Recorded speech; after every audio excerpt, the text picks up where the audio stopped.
Você vai morrer. Esse pensamento não te dá um tipo de pânico? Não te enche de medo?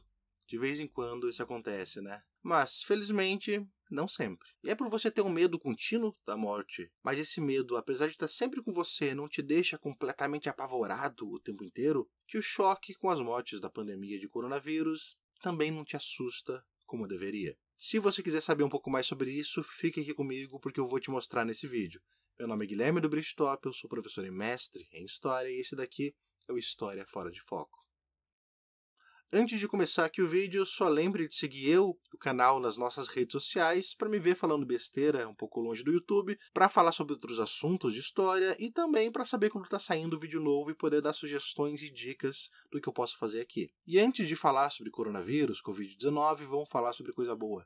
Vamos falar sobre a morte. Eu quero usar alguns autores aqui com vocês. O primeiro deles vai ser um autor chamado Zygmunt Bauman, o qual diz que a gente tenta vencer a morte, mas na impossibilidade de vencer a morte, a gente passa a fingir que ela não existe. Como assim vencer a morte? É só você ver quantos alquimistas a gente tem na história, pelo menos registrados, que empreenderam numa busca pela vida eterna. Quantas pessoas não buscaram a fonte da juventude eterna ou tentaram enganar a morte e postergar o final, não é, da própria existência. Só que isso é impossível, ninguém nunca conseguiu, ao menos que a gente saiba. Então, se é impossível vencer a morte, o que a gente passa a fazer é fingir que a morte não existe.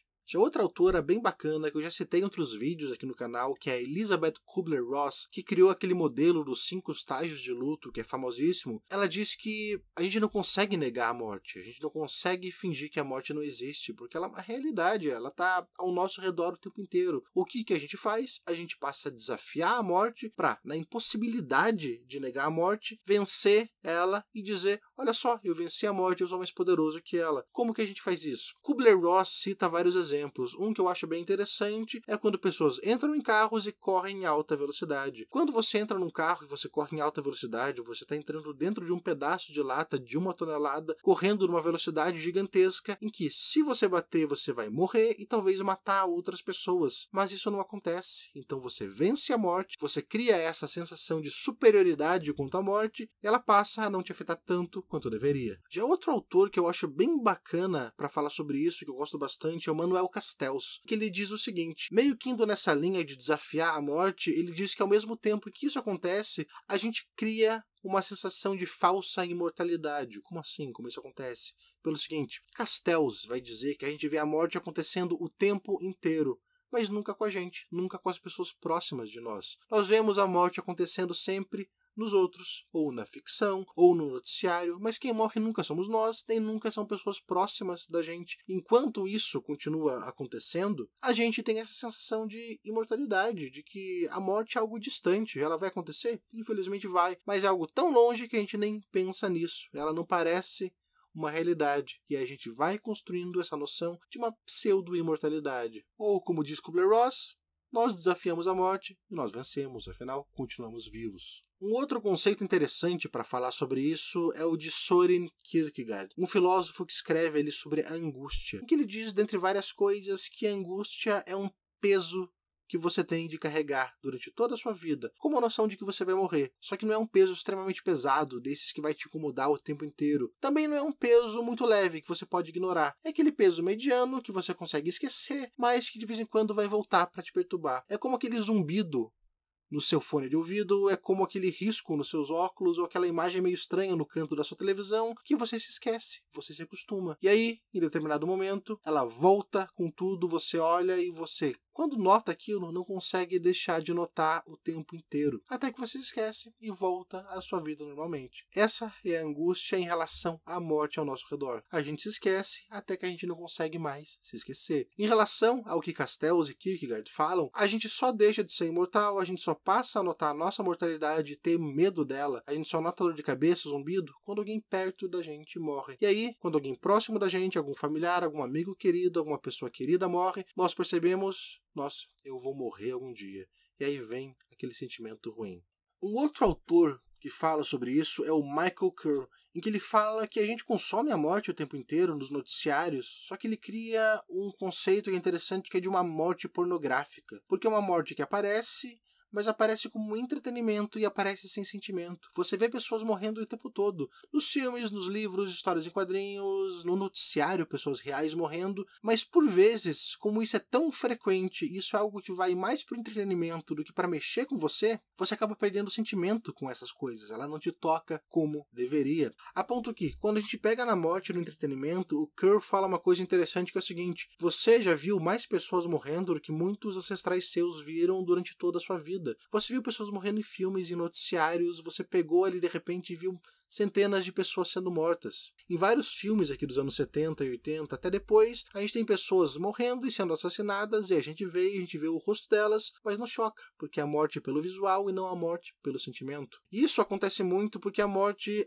vende, a morte dá audiência. E por mais que a gente queira ver a morte como uma necessidade de ser muitas vezes noticiada, a gente não pode esquecer que, dentro da nossa realidade, notícias também devem a audiência. O exemplo que o Kerr cita sobre isso é o seguinte: é o das Olimpíadas de 1980 nos Estados Unidos, em que nenhuma emissora de televisão conseguia concorrer com a transmissão das Olimpíadas, até que algumas emissoras viram que quando você colocava documentários sobre a morte, sobre pessoas morrendo, isso dava mais audiência. Ou seja, a morte era um assunto que dava mais audiência do que as Olimpíadas, e assim se começou a cada vez mais se falar sobre a morte e conseguir audiência. Não à toa, fazendo a ponte aqui para o coronavírus, é um assunto que está na mídia o tempo todo. É claro, é porque as pessoas precisam se informar, precisam saber o que está acontecendo e precisam ter uma noção do real perigo disso. Mas também é porque é algo que dá uma audiência muito grande, porque as pessoas passam a ter muito interesse sobre esse assunto e sobre a morte. Agora, vamos pensar tudo isso que eu falei sobre a história da morte em relação ao Covid-19. Primeiro, a gente tem uma negação muito grande. Eu já falei em outros vídeos aqui em que eu comparo